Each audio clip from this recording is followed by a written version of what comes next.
بسم اللہ الرحمن الرحیم۔ السلام علیکم ورحمۃ اللہ وبرکاتہ۔ دعا ہے اللہ تبارک و تعالی ہم سب کو اپنے حفظ و ایمان میں رکھے۔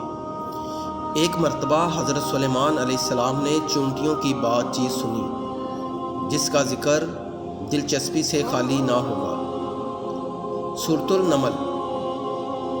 اور ایک مرتبہ حضرت سلیمان علیہ السلام کے سامنے ان کے تمام لشکر جو جنات، انسان اور پرندوں پر مشتمل تھے جمع کیے گئے۔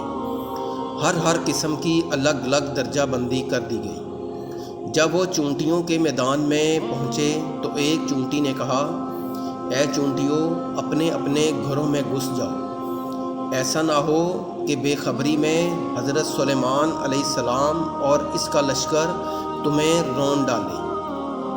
اس کی اس بات سے حضرت سلیمان علیہ السلام مسکرا کر ہنس دیے اور دعا کرنے لگے، اے پروردگار، تو نے مجھے توفیق دے کر میں نے تیری ان نعمتوں کا شکر بجا لاؤں جو تو نے مجھ پر انعام کی ہیں، اور میرے ماں باپ پر، اور میں ایسے نیک اعمال کرتا رہوں جن سے تو خوش رہے۔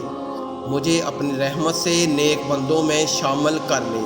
ان آیات میں اللہ تبارک و تعالیٰ نے حضرت سلیمان علیہ السلام کے معجزات کو بیان کیا ہے کہ سوچنے کی وہ ایک انتہائی چھوٹی مخلوق چونٹی کی آواز کو بھی بہت دور سے سن سکے اور سمجھ سکتے تھے۔ ان معجزات سے ہمارا ایمان اور قوی ہوتا ہے۔ یقیناً اللہ تبارک و تعالیٰ بہت طاقتور ہے اور وہ اپنے چنے ہوئے بندوں پر طرح طرح کے انعام و اکرام کرتے رہتے ہیں۔ چونٹیوں کے اس قصے میں اللہ تبارک و تعالیٰ کی کئی نشانیاں ہیں۔ اس اہمیت کی وجہ سے اس سورت کا نام سورۃ النمل رکھ دیا گیا۔ نمل کے معنی ہے چونٹی۔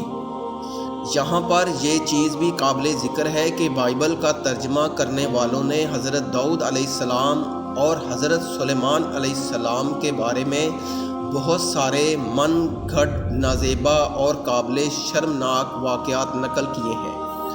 دعا ہے کہ اللہ تبارک و تعالیٰ ان تمام ترجمہ کرنے والوں کو قرآن مجید کی تعلیمات سیکھنے، سمجھنے اور ماننے کی توفیق عطا فرمائے۔ آمین۔